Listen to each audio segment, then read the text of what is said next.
Crianças, bom dia, tudo bem com vocês? Espero que esteja tudo maravilhoso. Vamos agora para a nossa aula de geografia. Lembrando que na aula anterior, na nossa aula de ciências, discutimos as causas, as características do efeito estufa, o aquecimento global pelo mundo. E agora a professora chama atenção para o mapa. Vamos observar aí o mapa da América, né? Essa região aqui, ó. Vamos observar o que anda ocorrendo na principal floresta do mundo, considerada o pulmão do mundo, que é a floresta amazônica. A floresta poderá se transformar em um deserto antes mesmo do fim deste século, é o que diz a legenda. Por que isso está ocorrendo? Grande área da floresta amazônica vem sendo devastada para a expansão do gado e da agropecuária. Estão destruindo as florestas e com isso as nascentes vão secando, né? As nascentes dos rios. Vamos observar agora a África, o país africano. O país africano já perdeu cerca de 80% da neve que cobria o seu cume. E esse não é o único problema do continente africano com o aquecimento global. Haverá mais enchentes, epidemias e expansão dos desertos. Então, vamos observar o que pode acontecer com o nosso planeta e com os seres humanos. Vamos observar aí, ó, na Groenlândia, a camada de gelo, localizem aí no mapa junto com a professora. A Groenlândia, a camada de gelo está derretendo 3 vezes mais rápido do que registrado em 2004. Isso lança mais água nos oceanos e formam rios onde antes havia geleiras. Então, essa água vai aumentar o nível do oceano, que vai sobrecarregar as ilhas. Então, as ilhas ali próximo à Groenlândia vão acabar deixando de existir, vão ser cobertas pelos oceanos. E com isso, pessoal, aumenta também os riscos de pandemias, os riscos de doenças, porque estamos destruindo a fauna, a flora e etc. Professora, eu gostaria que com muito carinho vocês assistissem ao vídeo, ao documentário que a professora preparou para a aula de hoje, para a gente compreender um pouquinho mais sobre os riscos e os problemas causados pelo aquecimento global.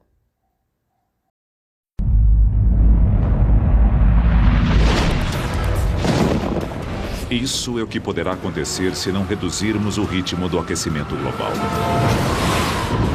Já há sinais. Espécies animais deslocam-se e algumas causam estragos nos ecossistemas. A elevação do nível do mar ameaça dezenas de milhares de vidas humanas. Mas há uma revolução científica em andamento para combater as mudanças climáticas. A tecnologia evolui rapidamente. Mas conseguiria suplantar um mundo em aquecimento? Terra, existe um futuro? O clima da Terra sempre mudou, mas raramente assim tão depressa. Em apenas 250 anos, o planeta ficou 1,5 grau Fahrenheit mais quente, quase 1 grau Celsius. Celsius é a escala usada pelos cientistas para medir a temperatura. No ritmo atual, a maioria dos climatologistas concorda que a Terra ficará 2 graus Celsius mais quente dentro de 50 anos e 3 graus mais quente no final do século. Como estará o nosso mundo em cada um desses estágios? E quais avanços tecnológicos e científicos estão sendo desenvolvidos agora para lidar com esses limiares?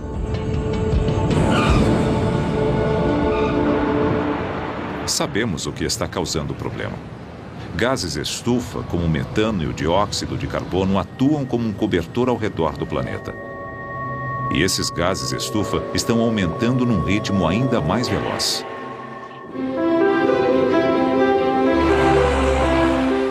Os dados estatísticos vêm de projetos como esse, a 1.100 quilômetros do Polo Sul. O gelo antártico acumulou-se em camadas durante milhões de anos. Vamos lá, descendo. Tudo bem. Peritos britânicos em clima leem o passado perfurando e examinando amostras de gelo ou núcleos.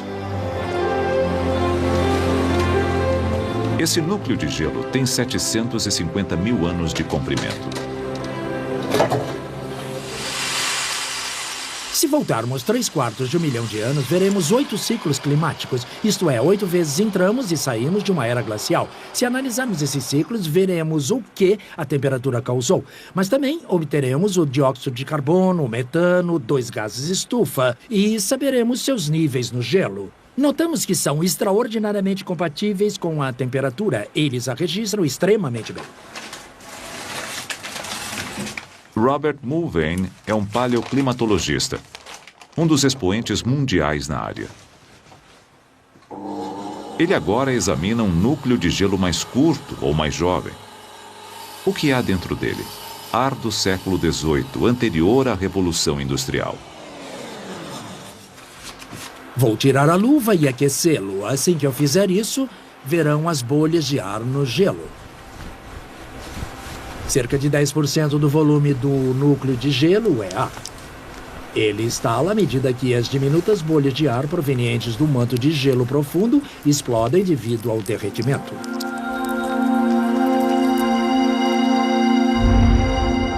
Não importa onde o dióxido de carbono é liberado. Ele se dispersa uniformemente na atmosfera superior. Sendo assim, o ar sobre a Antártida tem as mesmas concentrações de CO2 que o ar sobre Los Angeles, Atenas ou Xangai. Este ar é pré-industrial. Veremos o nível de dióxido de carbono que havia no ar antes de usarmos tanto combustível fóssil e despejarmos dióxido de carbono na atmosfera. Já vai estabilizar. Existe 288 partes por milhão. Os níveis atuais de dióxido de carbono são de 386 partes por milhão. Houve um aumento de 100 partes por milhão no período de apenas 250 anos. Pode não parecer muito, mas está a 100 partes por milhão mais alto que jamais esteve nos últimos 3/4 de 1 milhão de anos e tem subido 2 partes por milhão a cada ano ininterruptamente. Se não reduzirmos o volume de dióxido de carbono lançado na atmosfera, o nível continuará a subir e terá consequências sobre o clima. A preocupação com as mudanças climáticas levou as Nações Unidas a criar o IPCC, o Painel Intergovernamental sobre Mudanças Climáticas. Um grupo que representa as conclusões de mais de 4.000 climatologistas. A ciência ligada às mudanças climáticas atingiu um nível de sofisticação e confiabilidade que não deixa nenhuma dúvida de que os seres humanos têm prejudicado o clima da Terra. A elevação de quase 1 grau Celsius já causa impactos pequenos, mas significativos sobre o mundo natural. À medida que as temperaturas do ar e do oceano elevam-se, muitas espécies marinhas estão mudando de área, deslocando-se do Equador para os polos. Tierney Teese, uma bióloga marinha que trabalha no aquário de Monterrey, estuda esse fenômeno.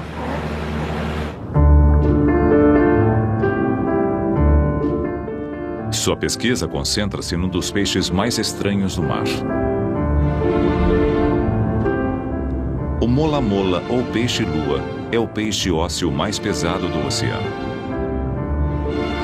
ultrapassando 4 metros de comprimento. Dá a impressão de que está incompleto. Algumas pessoas acham que sua cauda foi arrancada, mas por que haveria um grande peixe oceânico sem cauda? Esses peixes eram raros nas águas frias de locais como o norte da Califórnia, o sul da Inglaterra e até mesmo o Alasca. Agora são vistos com mais frequência. Para saber até onde estão avançando rumo ao norte, Tierney tem marcado alguns exemplares para registrar seus movimentos. Vamos lá. Temos de nos aproximar discretamente, porque alguns são bem ariscos, enquanto outros permitem a aproximação.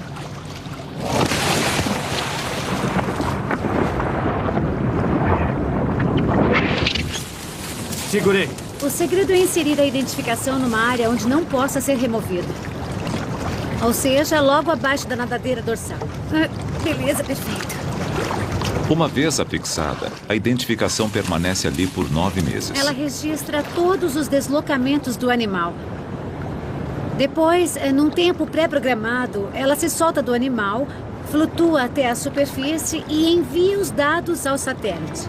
O satélite as retransmite aos nossos computadores, permitindo que analisemos todos os dados. 1, 2, 3. Vou empurrar. A pesquisa de Tierney mal começou. No entanto, dados mais claros da nova área desse peixe já começam a surgir.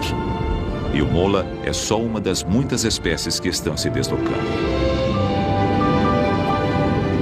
As mudanças climáticas não se resumem a dizer que o oceano está um pouco quente, porque o aumento do calor, esse 1 grau, altera uma série de outras coisas. Pode mudar os níveis de oxigênio, os níveis de nutrientes e os padrões de circulação. As mudanças climáticas estão alterando muitas coisas simultaneamente. Devido ao aquecimento global, as linhas médias de temperatura estão se afastando do Equador ao ritmo de 64 km por década. Se esse ritmo continuar a aumentar, muitas espécies acabarão extintas porque não conseguirão acompanhar essas mudanças. E como essas espécies dependem umas das outras, existe o risco de haver um colapso do ecossistema. O colapso do ecossistema é exatamente o que está acontecendo com as florestas de pinheiros da Colômbia Britânica. Elas estão sendo devoradas por um besouro que antes era mantido sob controle pelas temperaturas extremas do inverno. Menos de 1 grau foi só o que a temperatura subiu. No início da década, a população do besouro do pinheiro começou a quadruplicar a cada ano e a floresta não resistiu.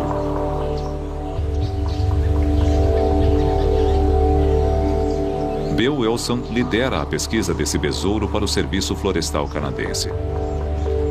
Emocionalmente arrasador. A visão do pinheiro vermelho não é sinal do outono nem do inverno. É o sinal de morte. Ele foi morto pelo besouro do pinheiro. Esse besouro é responsável pela maior infestação de insetos na história da América do Norte. Nos últimos 10 anos, o besouro do pinheiro destruiu cerca de 13 milhões de hectares de floresta, uma área do tamanho da Louisiana.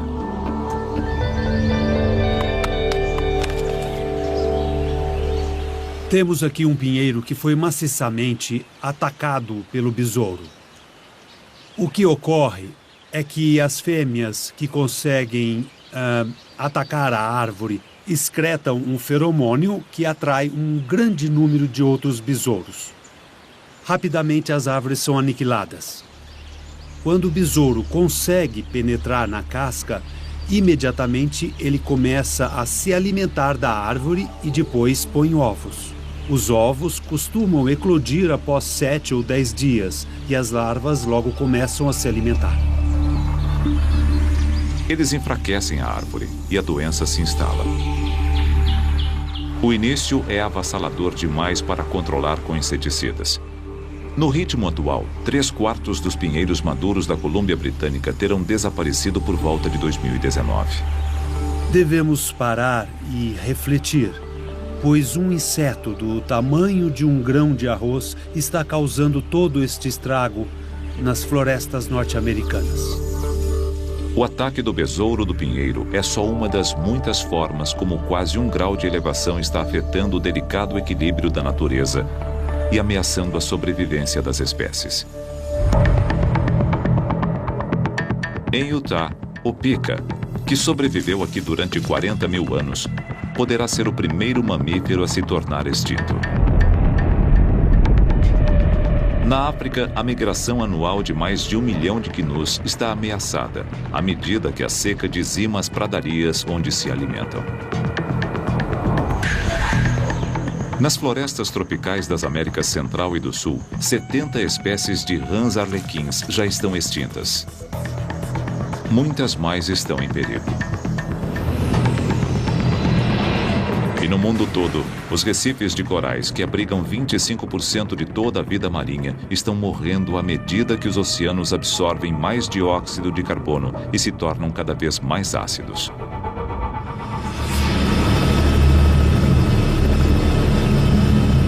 De todas as espécies sob ameaça, um animal em particular tornou-se o símbolo das mudanças climáticas.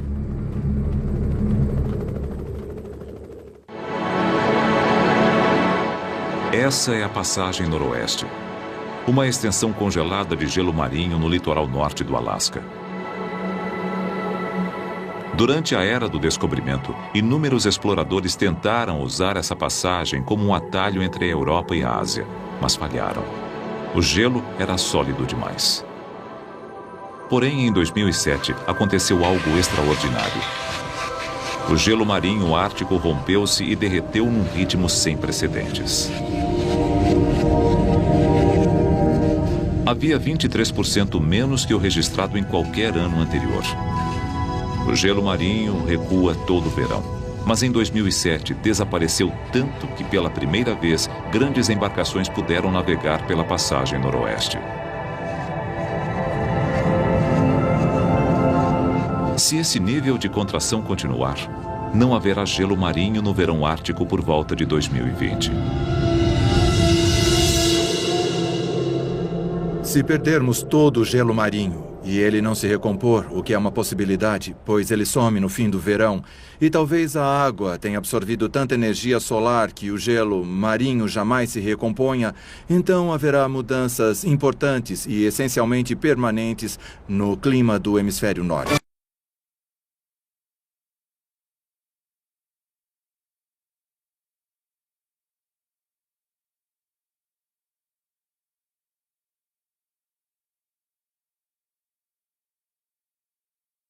Há 28 anos, o biólogo pesquisador americano Steve Enstrip passa o inverno no Ártico alasquiano,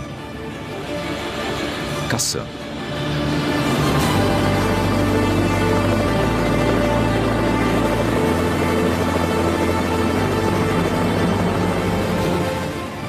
Sua presa é um dos animais mais magníficos do planeta.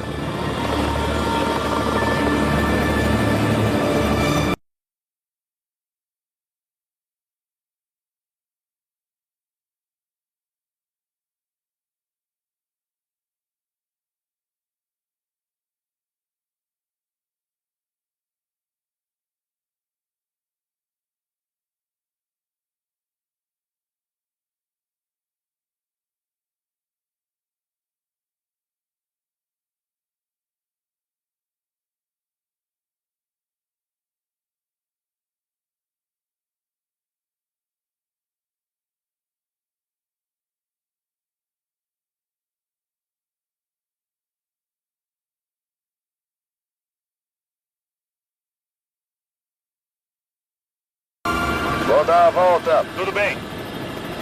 Vou tentar pousar mais adiante. Nós tentamos avaliar o bem-estar atual dos ursos e projetar o futuro para ver como ficará o bem-estar dessa população. Steve e sua equipe fazem uma série de testes para avaliar o tamanho, o peso e a saúde do animal. Fazemos isso para obter medidas diferentes. Esta é a circunferência total, cerca de 120,3. É isso.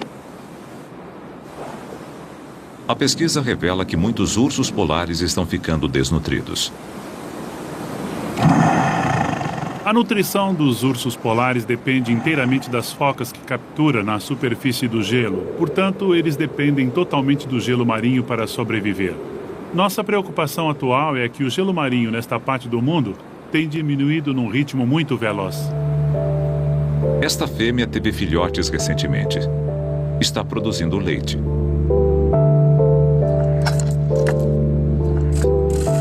mas também está no cio, o que significa que os perdeu. 4:45. Nossa previsão indica que os ursos polares poderão sumir desta região onde estamos agora nos próximos 50 anos. Eu venho aqui há 28 anos e sempre tive a certeza de encontrar os ursos. Só de pensar que um dia eu possa vir aqui e não ver mais esses ursos é uma coisa inaceitável.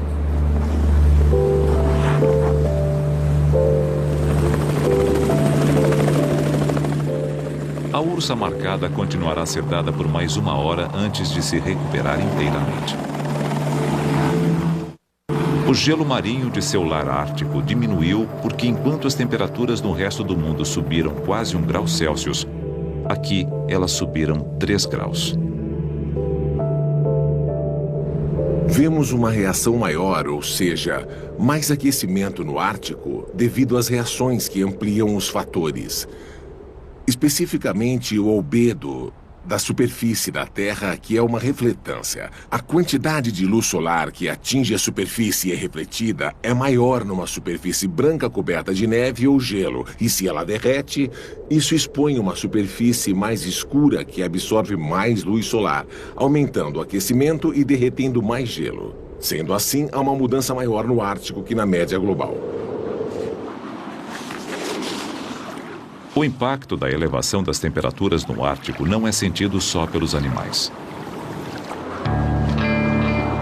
Isolada pelo gelo marinho 9 meses por ano, a Ilha Barter abriga cerca de 300 pessoas, a maioria da etnia Inupiaq.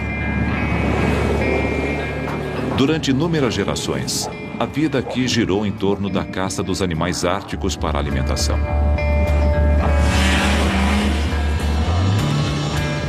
Atualmente, eles trocaram os trenós de cães por motos de neve. Robert Thompson é um caçador Inupiaq. Hoje, ele se dirige ao que já foi uma generosa área de caça. Estamos perdendo alguns mamíferos. Vamos perder o boião mascarado. Provavelmente, serei testemunha da sua extinção nessa área. O urso polar também desaparecerá. O número de caribus diminuiu, assim como o de algumas aves. Se eles sumirem, também desapareceremos. Nosso povo morrerá. Nossa cultura baseia-se nos animais. Poderemos importar diversos tipos de comida e continuar aqui, mas as coisas que fazemos e nos definem acabarão. Por volta da metade deste século, a maioria dos cientistas prevê que estaremos vivendo num mundo 2 graus mais quente, a menos que façamos algo sobre isso. E isso é viável. Já há tecnologias disponíveis para impedir que isso aconteça. Uma delas permite que queimemos o combustível fóssil mais sujo de todos.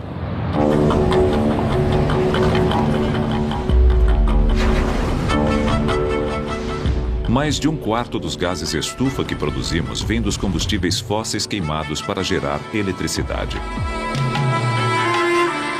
Carvão, petróleo e gás natural fornecem energia a quase todo aspecto da nossa vida e parecemos pouco dispostos a reduzi-los.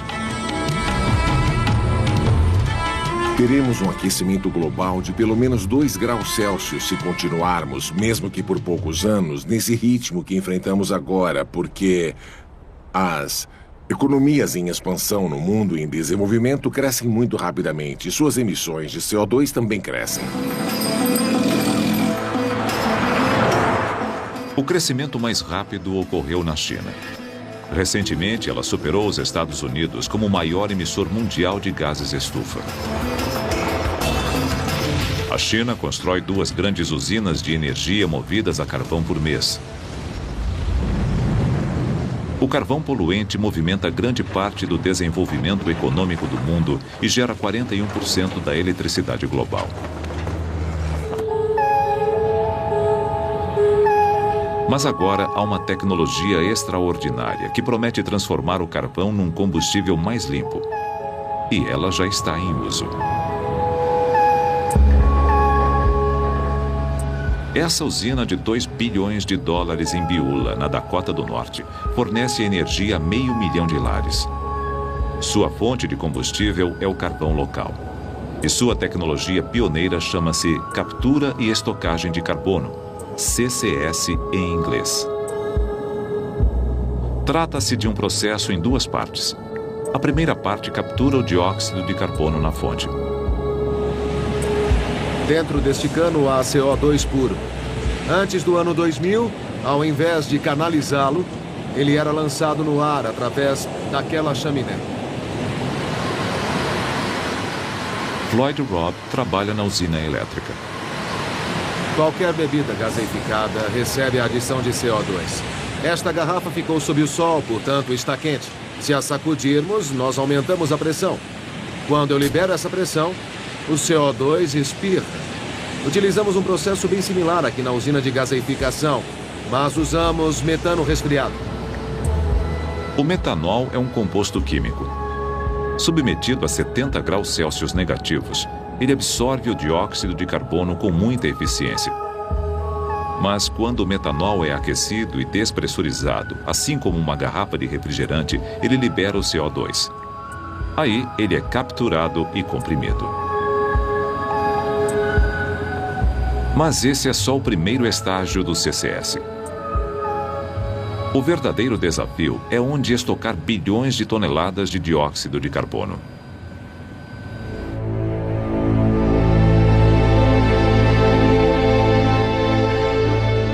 A solução para isso pode estar aqui, nos magníficos desfiladeiros de arenito de Utah, adequadamente chamados de Carbon County.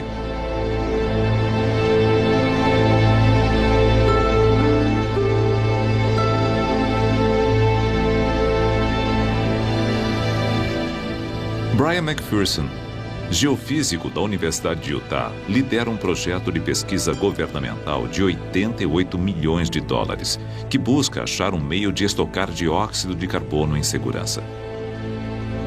A solução mais promissora? Injetá-lo no arenito.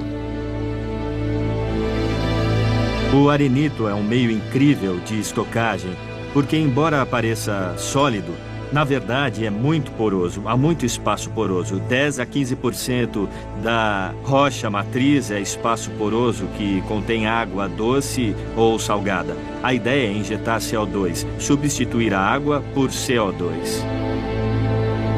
A equipe de Brian planeja injetar 1 milhão de toneladas de CO2, a produção anual de uma pequena usina elétrica nas formações rochosas a vários quilômetros no subsolo.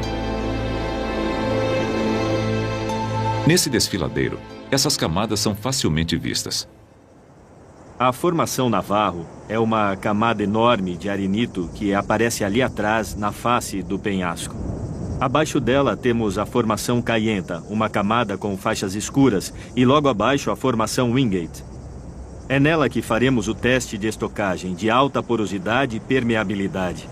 Enquanto a Cayenta, logo acima, tem baixa porosidade e permeabilidade. A ideia é que a Cayenta evite que o CO2 migre para a superfície. Se a vedação natural funcionar, a capacidade potencial de estocagem de formações geológicas como as de arenito é enorme. No estado de Utah, onde estamos agora, temos pelo menos 50 anos de estocagem potencial em formações geológicas, e é uma estimativa conservadora.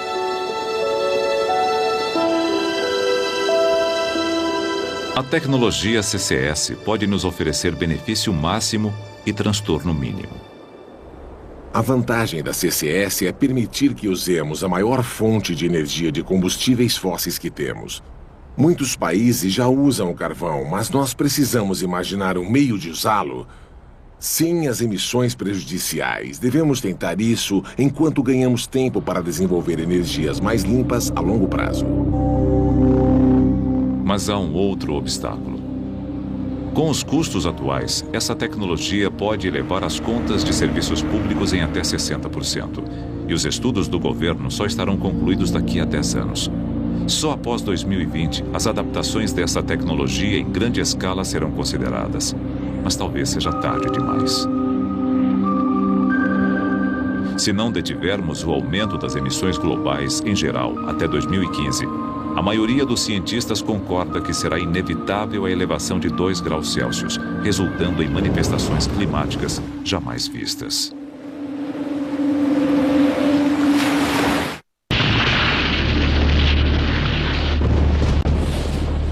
Uma das consequências mais visíveis das mudanças climáticas foi o aumento do nível dos mares. Eles subiram mais de 20 centímetros desde meados do século XIX. No mundo 2 graus Celsius mais quente, eles subirão outros 20 centímetros. A água, como muitas outras substâncias, expande quando aquecida. E o fato de a superfície do oceano estar mais aquecida que antes significa que está maior do que estava. E só resta a ela ir para cima. O nível do mar sobe por esta razão. Um outro motivo é quando o gelo que estava em terra derrete e corre para o oceano. Os oceanos aquecidos e em expansão trarão outra consequência. Climas extremos e destruidores tornar-se-ão bem mais comuns. 2008 trouxe furacões devastadores como Gustav e Ike.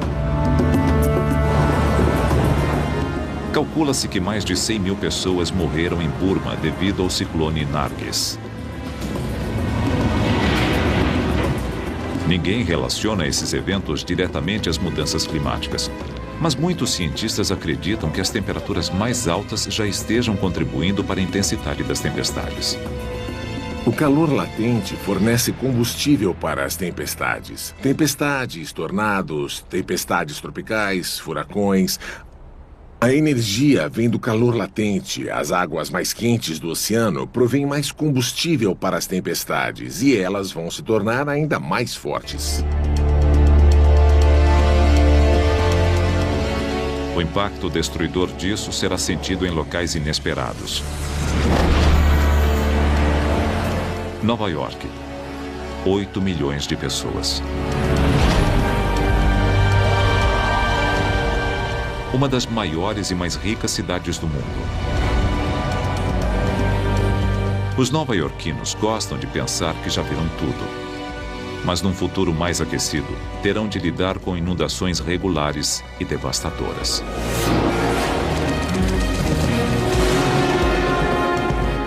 Nova York não está imediatamente vulnerável a uma elevação do nível do mar. Os mares teriam de subir 6 metros para submergir Manhattan.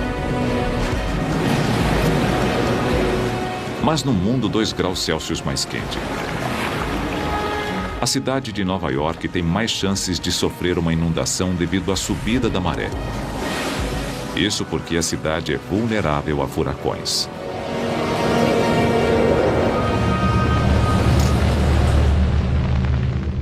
O último de grande porte ocorreu em 1938, quando o chamado Expresso de Long Island raspou Manhattan e atingiu 110 km por hora a nordeste. Mais de 600 pessoas morreram. Centenas de casas foram arrastadas para o mar. Hoje, essa tempestade seria considerada de categoria 3.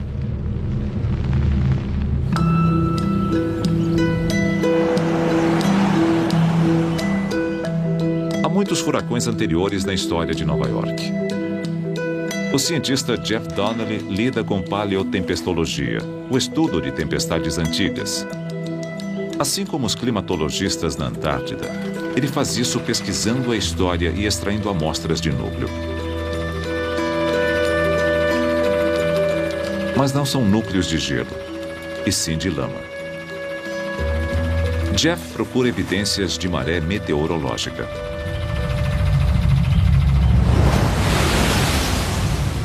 A maré é como um tsunami, provocada pela pressão extremamente baixa no olho do furacão e ventos fortes.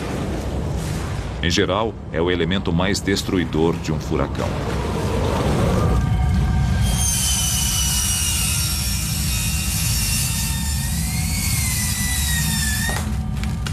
Isso nos dá a frequência com que um local como Nova York foi atingido por grandes furacões no passado. Basicamente, é como ler um livro. Voltamos no tempo.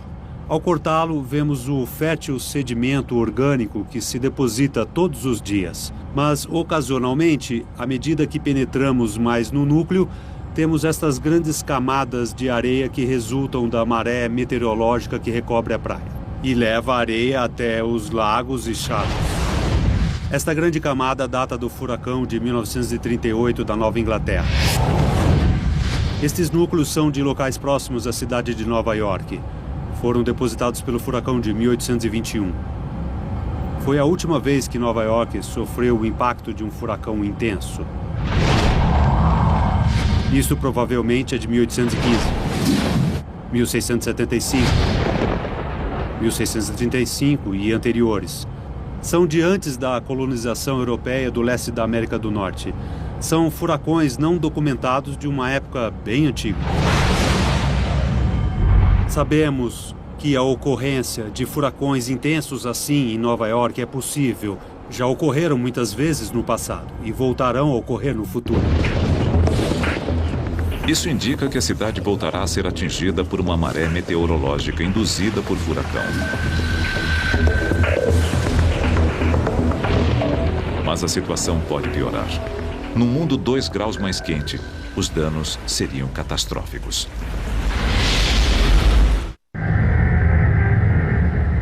Se as temperaturas globais subirem 2 graus Celsius ou mais, as cidades costeiras existentes em todas as partes do mundo estarão mais vulneráveis que nunca.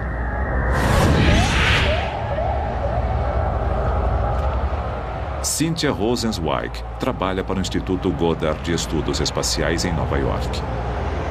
É uma das principais climatologistas dos Estados Unidos. Sua equipe fez uma projeção virtual para ver como Nova York seria afetada pela inundação da maré meteorológica. Uma parte das projeções das mudanças climáticas que é virtualmente certa é que o nível dos mares aumentará. Isso serve de base para a ocorrência das inundações costeiras. À medida que o nível do mar aumenta, a tempestade não precisa mudar. Basta que ela ocorra com o nível do mar mais elevado, pois isso fará com que a água avance mais ainda em direção à Terra. O tipo de maré que a área de Nova York viu em 1821 e 1938 foi causada por uma tempestade rara.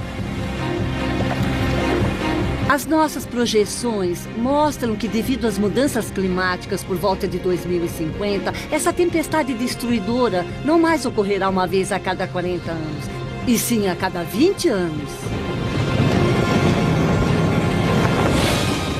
É muito provável que os nossos filhos testemunhem essa tempestade catastrófica. O que antes era um desastre centenário pode ocorrer dentro de poucas décadas.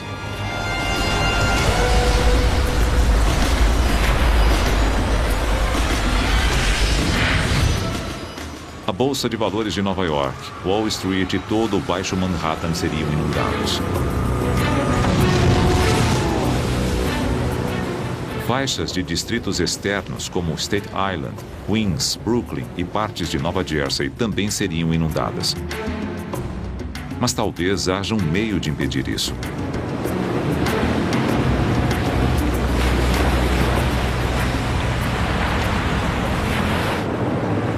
Douglas Hill é um engenheiro que vem pensando num jeito de proteger Nova York. Ele e seus colegas do grupo de pesquisas de Stony Brook têm um plano. Toda essa água na parte interna da cidade poderia ser contida por 3 barreiras instaladas nos canais que ficam ao redor de Nova York. Uma ali, onde está situada a ponte Verrazano. Uma onde o East River encontra o estuário de Long Island. E outra do outro lado de Staten Island. As 3 cercariam esta área e a protegeriam da maré vinda do oceano ou pelo estuário de Long Island. Barreiras similares já foram construídas pelo mundo. Em Londres, a barreira do Tamisa, que abrange uma área bem menor que a de Verrazano, funciona desde 1982. A julgar pelo que custou a barreira do Tamisa, cada uma custaria de 1,6 a 1,8 bilhões. As 3 custariam 5 bilhões de dólares. Os planos para esse tipo de proteção ainda estão na prancheta. Mesmo que fossem construídas, as barreiras só protegeriam metade da área metropolitana de Nova York.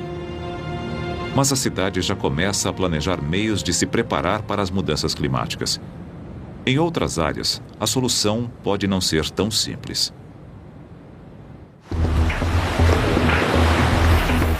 Louisiana, Texas e Carolina do Norte têm vastos trechos de áreas costeiras alagáveis que ficariam submersas se as projeções sobre a elevação do mar se confirmarem.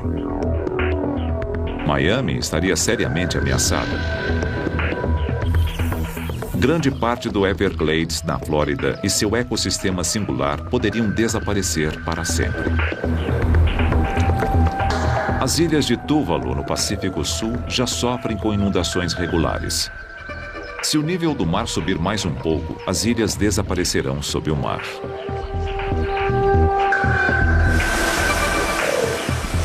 Bangladesh já sofre graves inundações e erosão fluvial.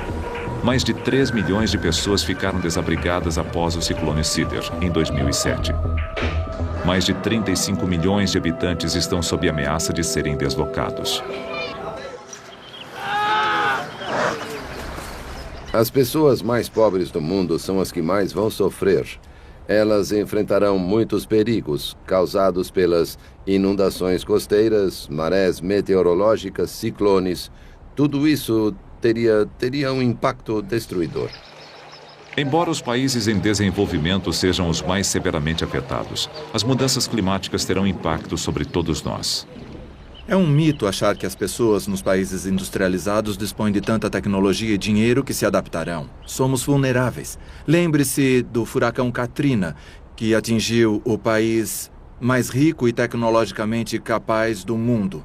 Em consequência do impacto do furacão sobre Nova Orleans, houve um colapso total da sociedade civil, que não conseguimos superar durante semanas, ou melhor, durante meses. Mesmo que achemos um jeito de construir barreiras contra a elevação das águas, há uma mudança climática poderosa contra a qual não há barreiras: a seca e o avanço progressivo dos desertos.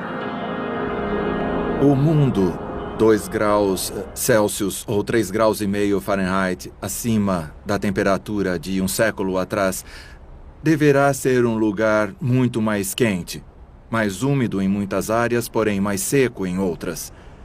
Um mundo onde os incêndios poderão ser um problema quase incontrolável naquelas áreas mais propensas a eles.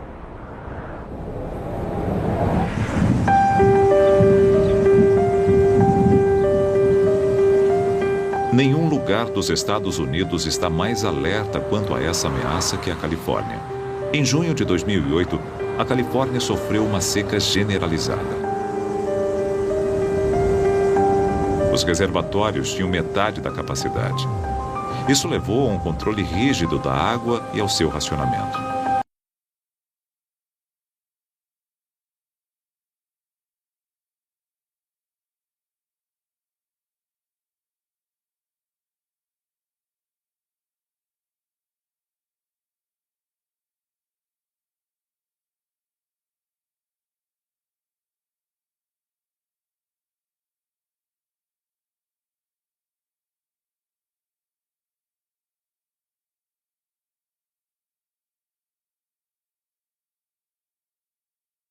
Anthony Westerlin, da Universidade da Califórnia, Merced, tem observado as mudanças.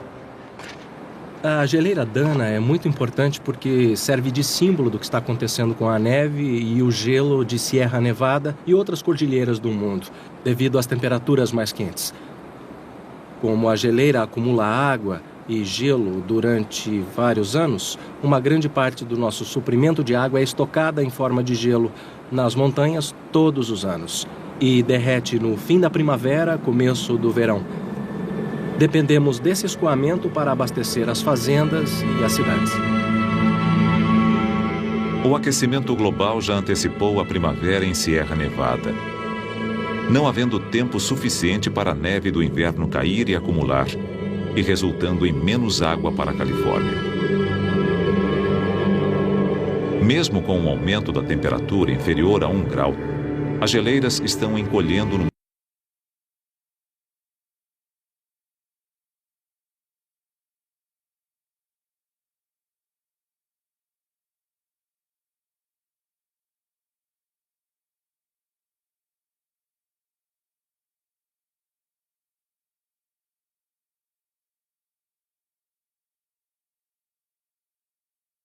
forte redução no fluxo de água de todos os rios que emanam desses grandes reservatórios de gelo na cordilheira do Himalaia. Se isso acontecer, vai afetar 500 milhões de pessoas que vivem no subcontinente e cerca de 250 milhões na China.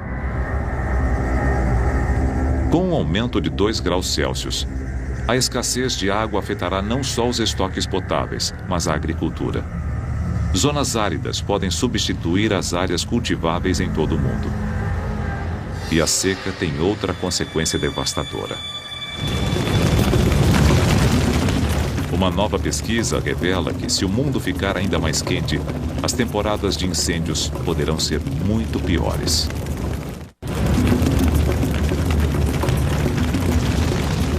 Os incêndios da Califórnia no verão de 2008 foram os piores já registrados na história. This is our nightmare. I'm just scared. My kids and my grandkids, I'm just scared. It's just unbelievable what it's like when you see all those flames coming right at you. Houve mais de 4.000 deles. Mais de 600 milhões de hectares queimados. 16 pessoas perderam a vida. A Califórnia ficou em estado de emergência por 5 semanas.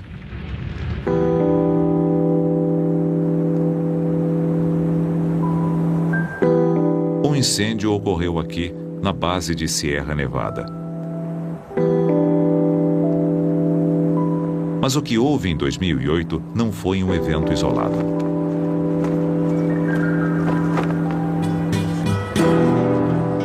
A pesquisa de Anthony Westering revelou uma tendência alarmante. Houve um aumento tremendo e radical na duração da temporada de incêndios no oeste dos Estados Unidos. Duraram bem mais de 2 meses. Ocorrem bem mais tarde no outono e bem mais cedo na primavera. Não só os Estados Unidos sofrerão incêndios mais frequentes e intensos. Eles serão um grande problema em locais como Austrália, Rússia e África do Sul. Na Europa, além dos incêndios, haverá ondas de calor e seca. No mundo 2 graus mais quente, o deserto de Saara irá se deslocar para o norte em direção à Espanha. Locais que agora são apenas quentes irão se tornar inabitáveis.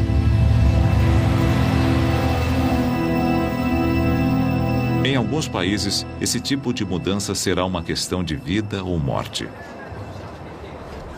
Um aumento de 2 graus na temperatura pode causar um estresse hídrico em várias partes do mundo. Por volta de 2020, só na África haverá entre 75 a 250 milhões de pessoas afetadas pelo estresse hídrico devido às mudanças no clima. Se quisermos evitar os efeitos de um mundo 2 graus mais quente, esforços individuais para reduzir as emissões, poupando a energia em casa e no trabalho, precisarão se tornar um hábito. A coisa mais importante que a sociedade humana pode fazer para reduzir seus impactos sobre o clima global é aumentar a eficiência com que usamos a energia. Carros mais eficientes, aviões mais eficientes, bem como ar-condicionado, lâmpadas mais eficientes, aparelhos mais eficientes e processos de fabricação. Há um tremendo potencial.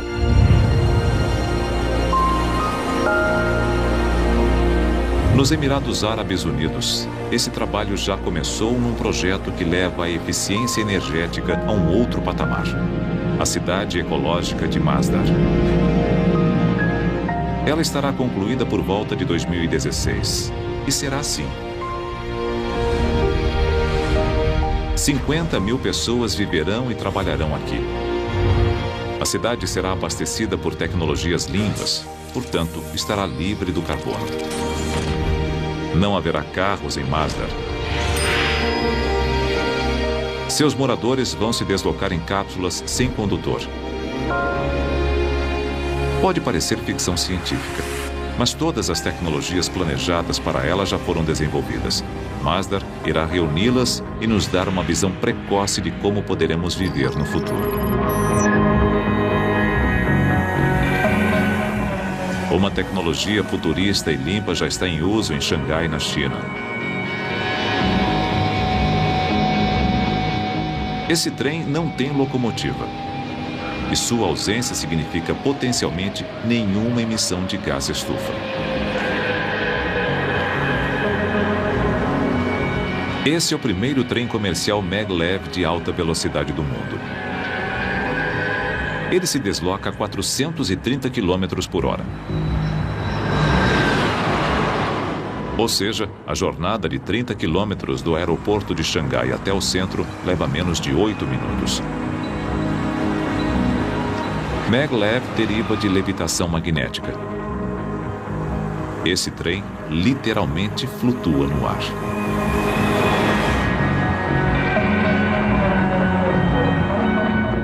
Fan Mao é diretor do Centro Chinês de Pesquisa e Desenvolvimento do Maglev. Ímãs fixadas na parte de baixo do trem o mantêm no ar. A gravidade tenta puxá-lo para baixo. Juntas, essas duas forças fazem o trem levitar. Uma vez fora do solo, outro campo magnético no trilho faz o trem deslizar ou reduz sua velocidade. O trem reduziu sua fricção e, com isso, sua eficiência foi aumentada e, então, ele viaja mais depressa. Maglev não é uma tecnologia barata devido ao custo do assentamento do trilho de guia.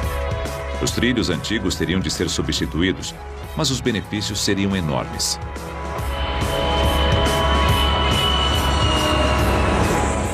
A fonte de emissões de gás estufa que mais cresce é o transporte aéreo. Os maglevs poderiam oferecer uma alternativa aos voos sobre a Terra e mudar completamente a forma de se viajar pela Europa, Ásia e Estados Unidos.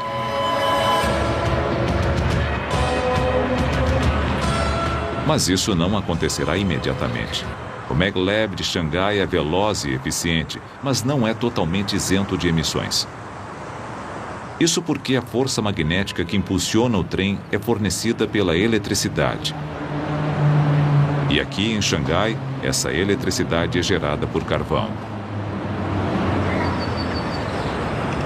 Para essa brilhante tecnologia realmente ter impacto, precisamos aperfeiçoar a captura e a estocagem de carbono, ou arranjar um meio alternativo de produzir eletricidade. Um país do mundo já fez isso utilizando-se da natureza. 99,9% de sua eletricidade é produzida com emissão zero de gás estufa.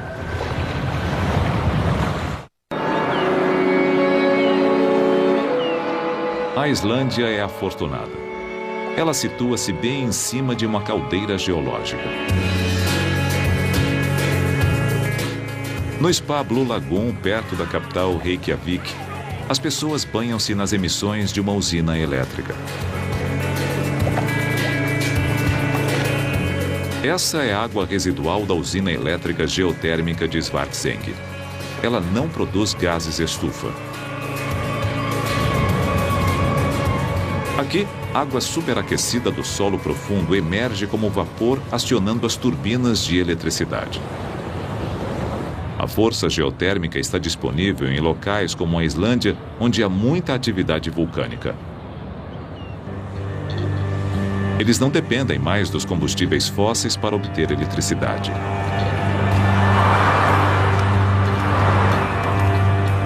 Mas os carros sim. A Islândia tem mais carros por pessoa que os Estados Unidos.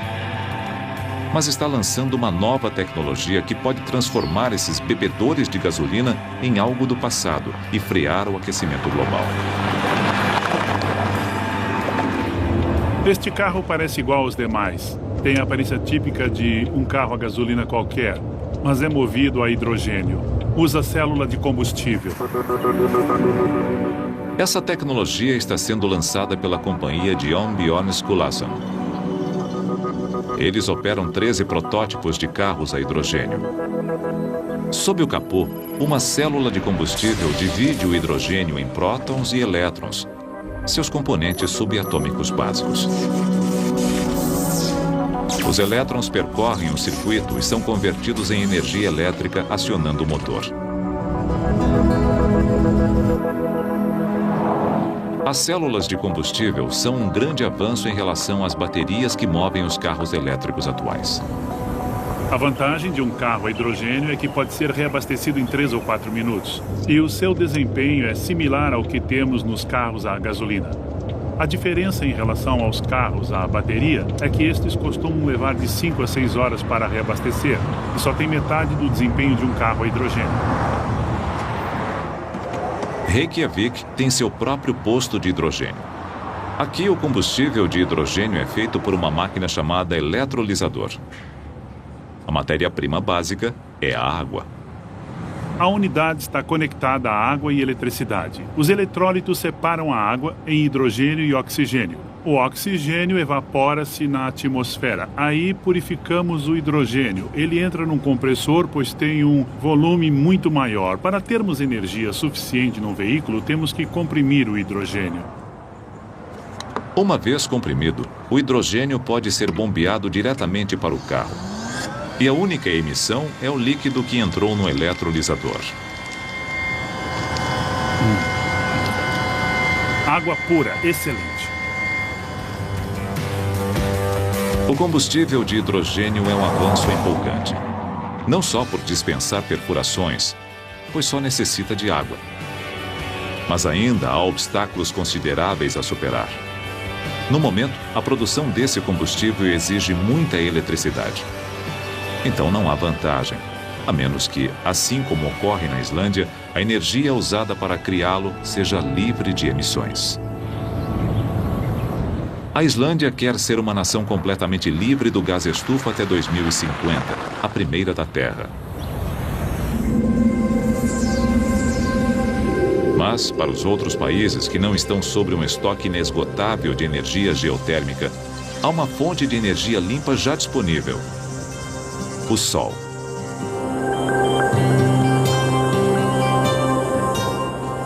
No sul da Espanha, na província de Granada, um avanço em energia verde. Uma usina solar que funciona mesmo quando o sol não brilha. Quando estiver pronta, Andasol cobrirá quase 2,5 km² e fornecerá energia para 50 mil lares. É um grande progresso, porque uma usina de carvão com produção similar emitiria 180 mil toneladas de dióxido de carbono por ano.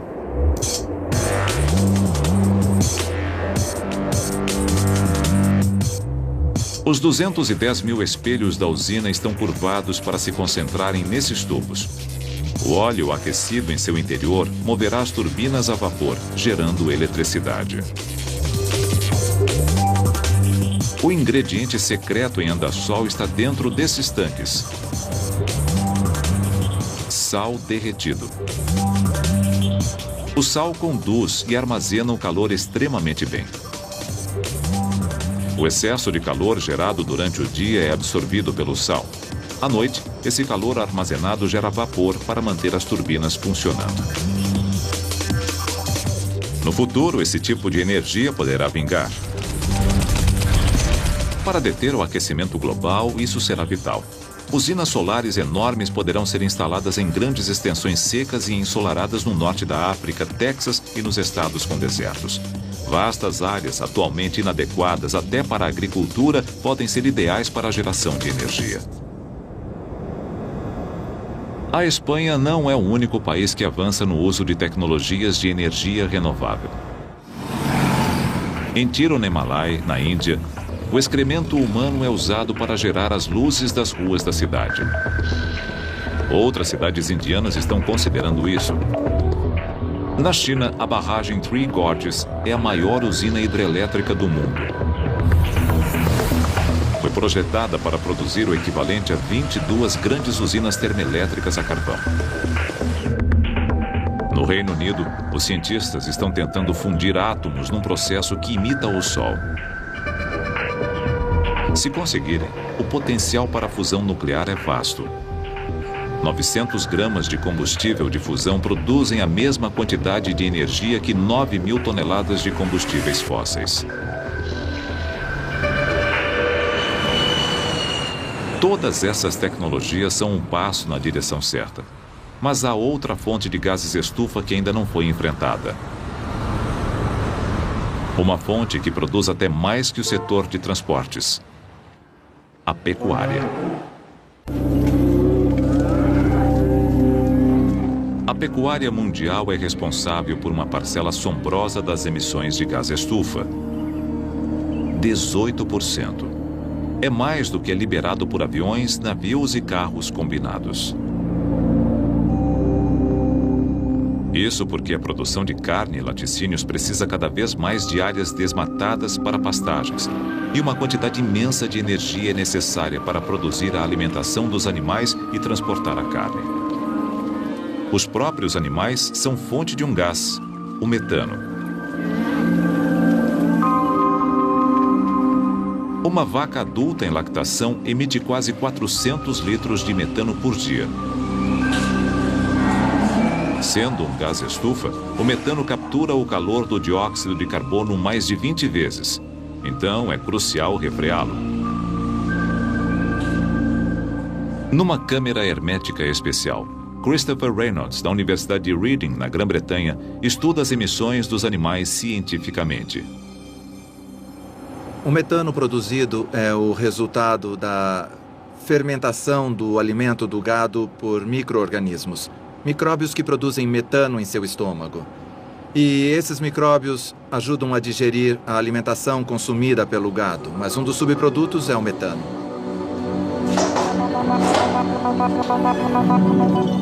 Oposto à crença popular, só 5% do metano é expelido pelo traseiro do gado. Os outros 95% saem pela boca e nariz. Deter essa fonte de gás estufa seria um avanço importante.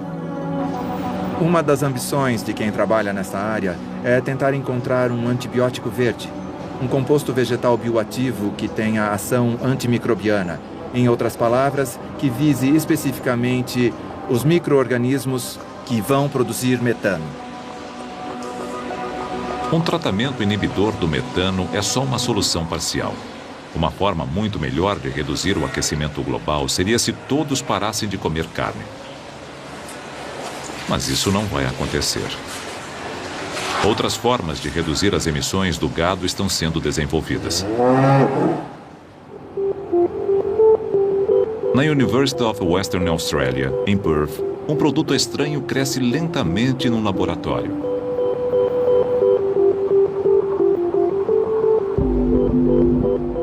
Oron Katz trabalha no Departamento de Ciências Biológicas. Ele está fazendo uma das primeiras carnes artificiais do mundo. Quando cultivamos essas células, costumamos nos referir a elas como semivivas, porque não estão plenamente vivas. Não são um animal, mas uma parte viva de um animal mantida num ambiente artificial. Essa carne artificial foi obtida das células musculares de um cordeiro, mas poderiam ser células de qualquer animal. As células foram cultivadas numa solução nutritiva composta de plasma sanguíneo derivado do gado.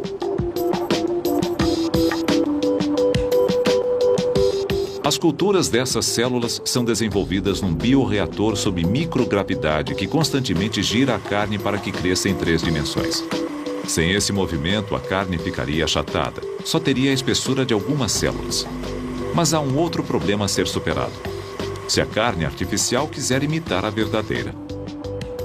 Há uma pesquisa em andamento que tenta achar meios de exercitar essas células para que se alinhem e tenham uma textura mais similar ao músculo.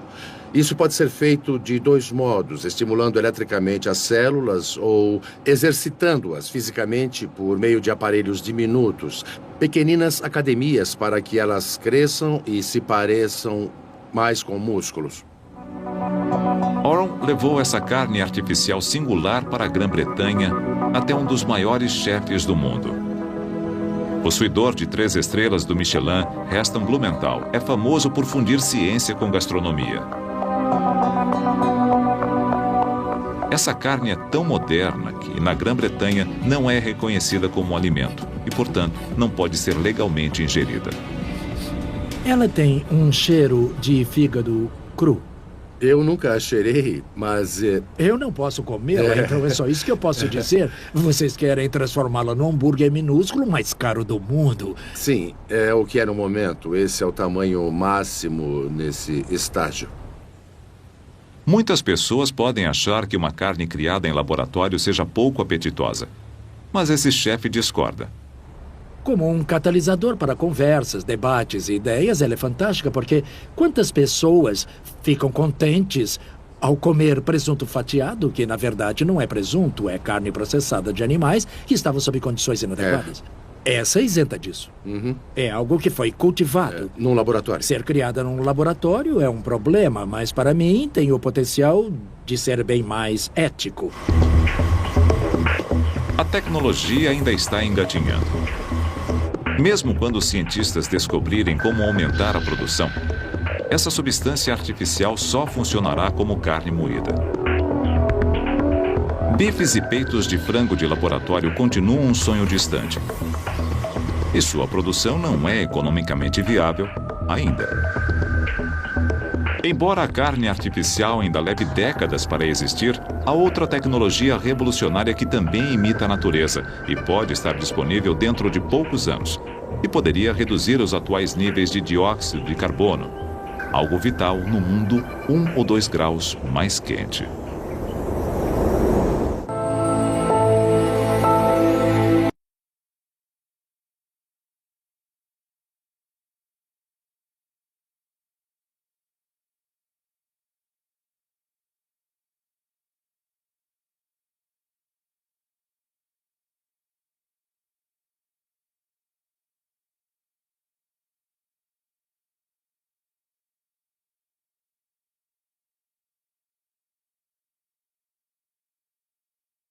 E transformadas em terra cultivável num ritmo de 35 mil hectares por dia.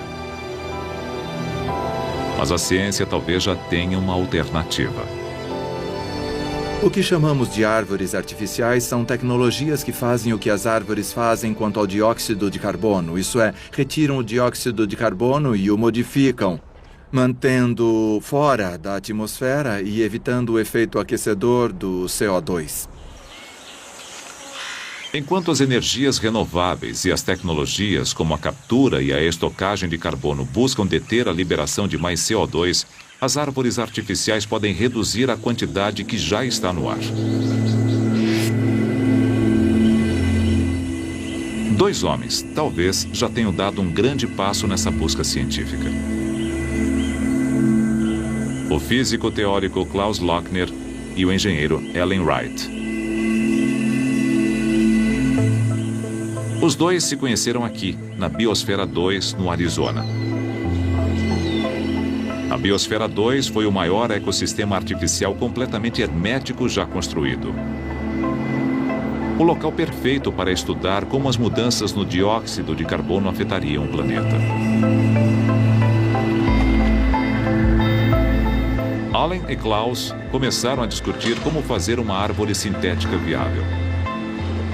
Eles sabiam que seria um passo enorme na luta contra o aumento dos níveis de CO2 e o aquecimento global.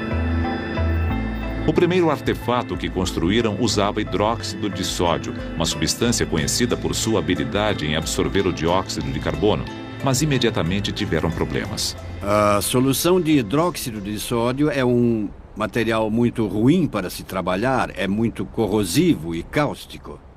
Como candidato potencial à tecnologia, ele não funcionou. Então, voltaram ao trabalho e construíram isso. O avanço em relação ao segundo artefato foi que abandonamos as soluções líquidas de hidróxido de sódio como forma de coletar o dióxido de carbono.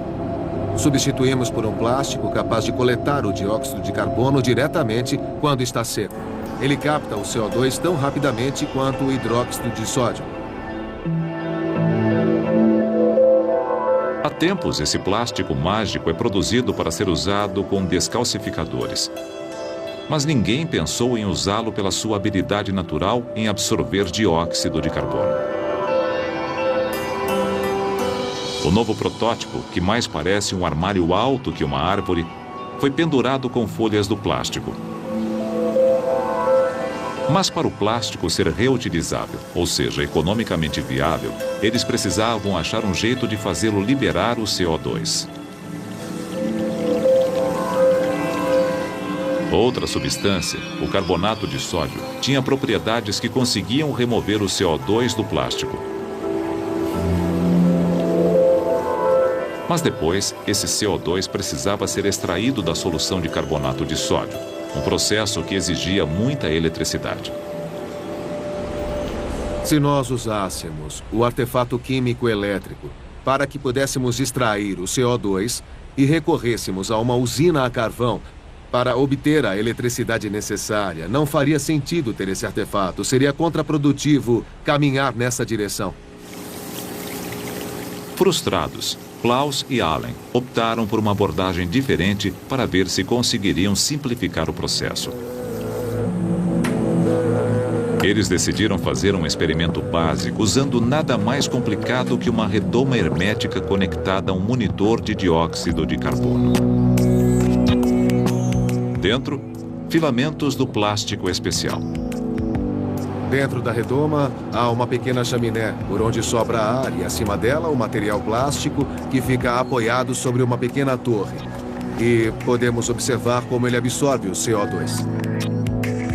Como já esperavam, o plástico imediatamente começou a absorver o dióxido de carbono, reduzindo a quantidade na redoma. Depois fizeram algo que não haviam considerado anteriormente. Eles mergulharam o plástico, não numa solução química, mas em água pura. Vou recolocá-lo sobre a pequena torre e lacrar bem a redoma para o ar não escapar. O que houve a seguir foi extraordinário. O plástico liberou o CO2 absorvido. Os níveis de dióxido de carbono dentro da redoma relacrada começaram a subir de 388 partes por milhão, o nível atual presente no ar, para 540, 730 e, finalmente, 1.100 partes por milhão. Percebemos que este material, o plástico que usamos, absorve o CO2 quando está seco e volta a liberá-lo quando está molhado. Só é preciso usar água. Não é preciso lavá-lo com carbonato de sódio. Basta expô-lo à água. É um daqueles momentos da descoberta em que você se dá conta do que ocorre e percebe as implicações da descoberta. É um momento bem assombroso. Agora que obtiveram sucesso, Allen e Klaus estão projetando e construindo uma árvore artificial em grande escala. Depois de pronta, terá um tambor central contendo painéis do plástico especial e um sistema de controle de umidade. Alterando os níveis de umidade, a árvore artificial absorverá e depois liberará o CO2 para a estocagem permanente. O processo não exige substâncias químicas, só uma pequena quantidade de energia e um fornecimento de água. A visão do futuro em relação a essas árvores artificiais é que elas capturam o dióxido de carbono que ninguém mais consegue capturar. Essa é a vantagem, é o ponto forte. Uma única árvore absorverá cerca de 1 tonelada de dióxido de carbono por dia, quantia gerada por 75 carros. 60 milhões delas poderiam potencialmente absorver todo o CO2 que emitimos atualmente. Mas a boa notícia não termina aí. Essa é uma das poucas opções disponíveis para que nós possamos reduzir o dióxido de carbono que existe na atmosfera, recuando do nível atual ou daquele que teremos daqui a 50 anos para um nível considerado seguro. Todo esse dióxido de carbono absorvido precisa, obviamente, ser posto em algum lugar. E é aí que outras tecnologias novas entram em cena, como o armazenamento geológico de CO2 que está sendo testado em Utah. Como os níveis de dióxido de carbono são os mesmos em todo lugar do planeta, florestas de árvores artificiais poderiam ser plantadas bem em cima dos melhores locais de estocagem.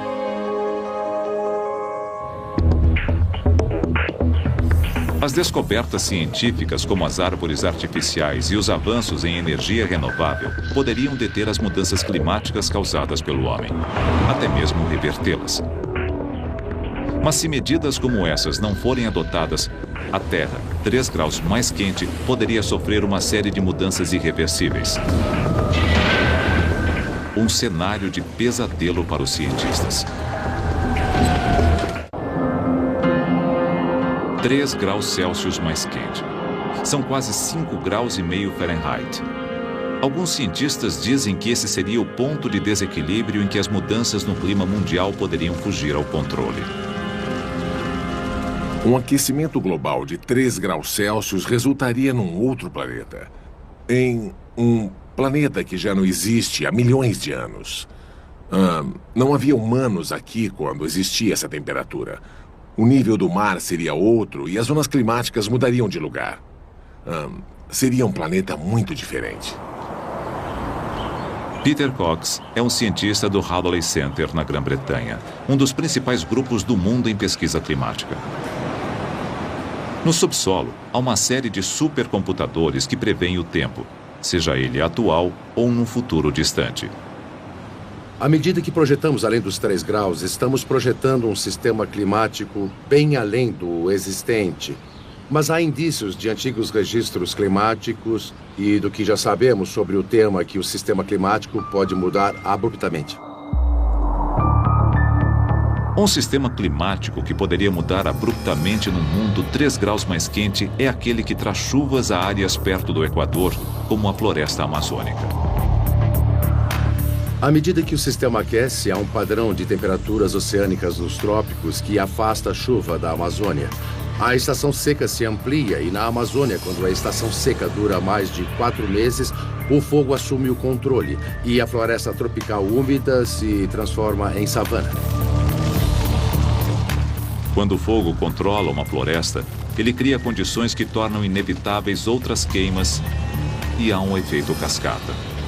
Pelo menos o equivalente a 10 anos de emissões de carbono estão estocados na floresta amazônica e grande parte deles seria devolvido à atmosfera.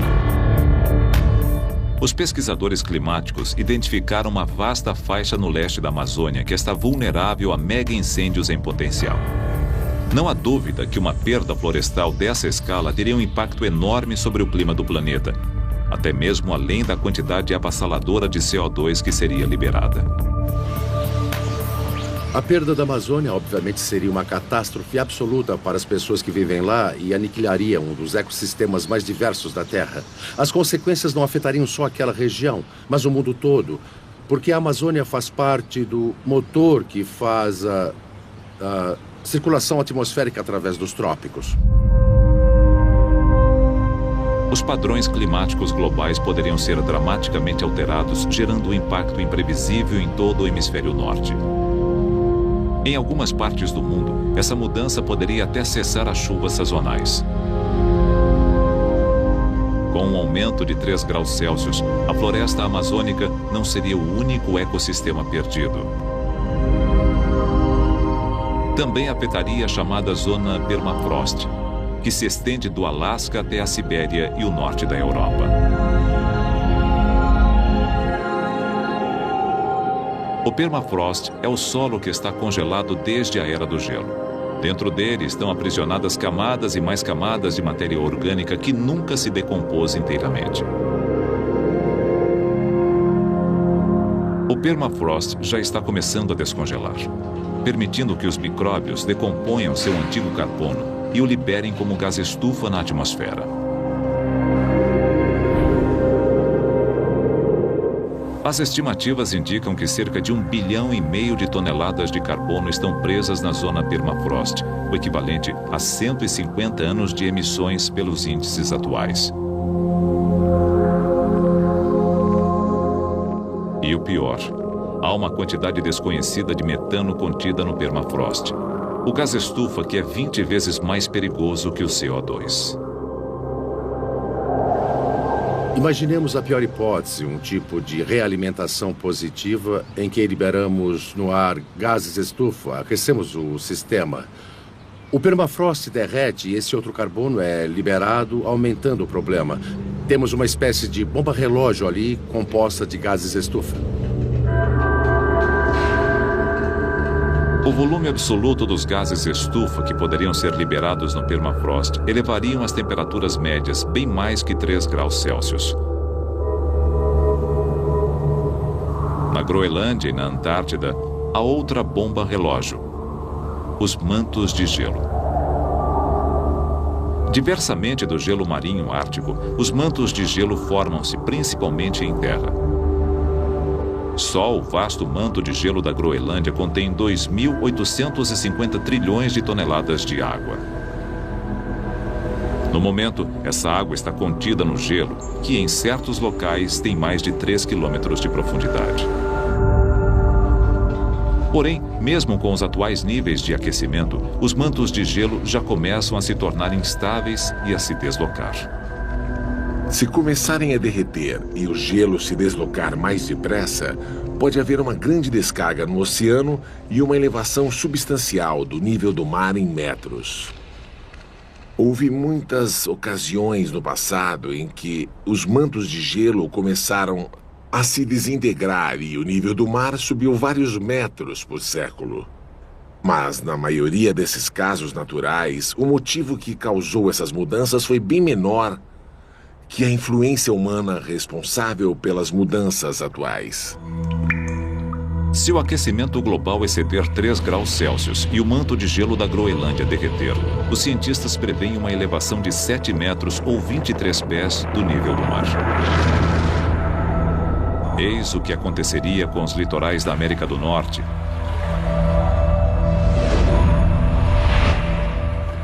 da Europa e da Ásia. O derretimento dos mantos de gelo é outro evento climático que geraria um ciclo de realimentação. Assim como os mega-incêndios na Amazônia, ele aceleraria o aquecimento. E isso nos leva de volta ao efeito albedo.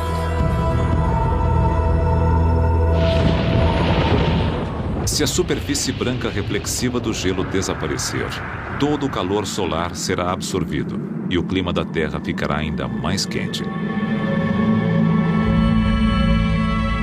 Poderíamos usar nossas cidades para reverter isso?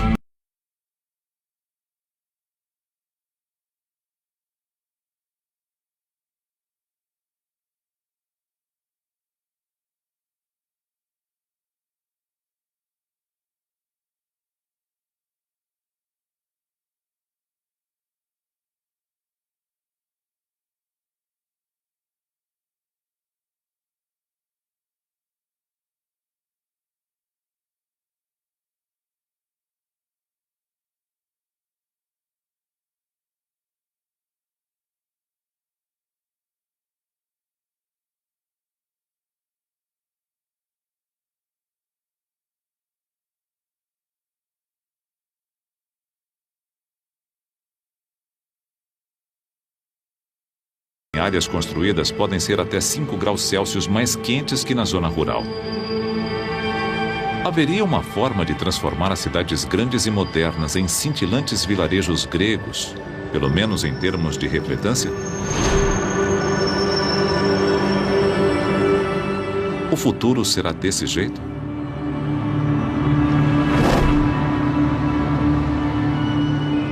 Não só as cidades, mas as roupas, os veículos e até as plantas. Poderíamos modificar geneticamente nossos cultivos e pastagens para serem mais claras, projetá-las para refletir a luz do sol. Essas medidas simples poderiam produzir talvez meio watt de resfriamento por metro quadrado, que é cerca de 1/3 do aquecimento gerado pelo dióxido de carbono. Não resolve totalmente o problema, mas nos dá algum tempo. Se estamos ameaçados por um tipo de futuro extremo causado pelos pontos de desequilíbrio climático, nossa única esperança é adotar medidas emergenciais de resfriamento como um mundo branco. Medidas que podem acabar transformando o nosso planeta não pelo aquecimento gerado pelo homem, mas pelo design humano.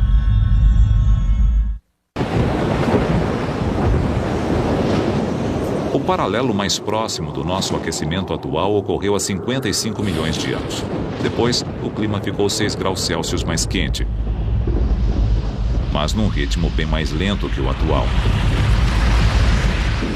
Os efeitos foram catastróficos e incluíram extinções em larga escala nos oceanos. Nosso planeta levou 100 mil anos para se recuperar. Se o ritmo atual de aquecimento não puder ser detido, mudanças extraordinárias terão de ser feitas. É onde entra a geoengenharia. As pessoas têm ficado cada vez mais interessadas na possibilidade de estruturar a Terra para compensar os efeitos do aquecimento que temos imposto sobre o clima. Precisamos considerar essas opções porque talvez não consigamos fazer o suficiente em relação às abordagens mais convencionais e precisemos recorrer a medidas mais extremas. Uma dessas medidas extremas chama-se semeadura de enxofre. A semeadura de enxofre envolve nada menos que declarar guerra à atmosfera do planeta. Quando os vulcões têm grandes erupções, eles lançam milhões de toneladas de partículas de sulfato, criando um filtro solar atmosférico. Esses eventos reduziram as temperaturas globais em mais de 0,5 grau Celsius. Isso ocorreu quando o Monte Pinatubo entrou em erupção nas Filipinas em 1991. Se pudéssemos achar uma forma de imitar isso, criando um escudo de enxofre que envolvesse a Terra, poderíamos resfriar o planeta.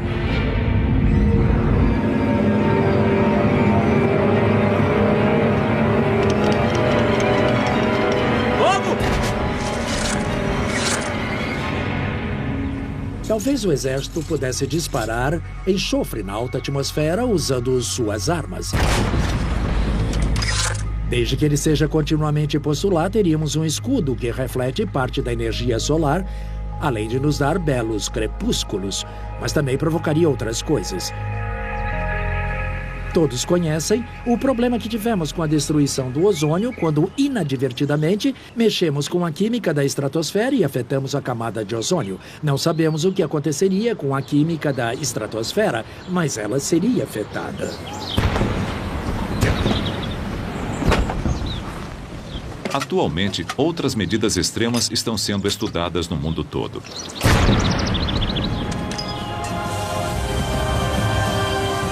Como navios que borrifariam névoa no ar, criando mais nuvens.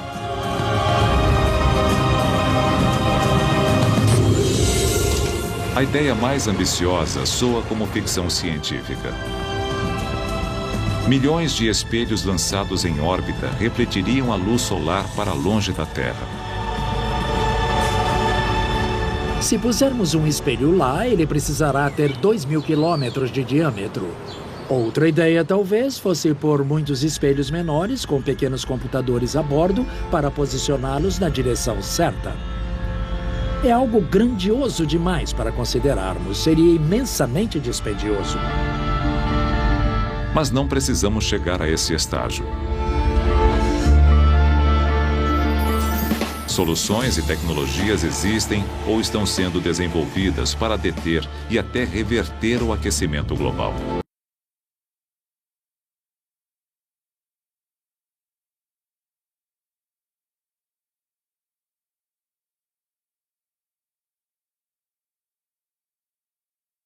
Precisamos de ações drásticas, rapidamente, se quisermos evitar desastres num futuro próximo, mas especialmente na escala de tempo dos nossos filhos e netos. Nós já podemos ver os esboços da solução.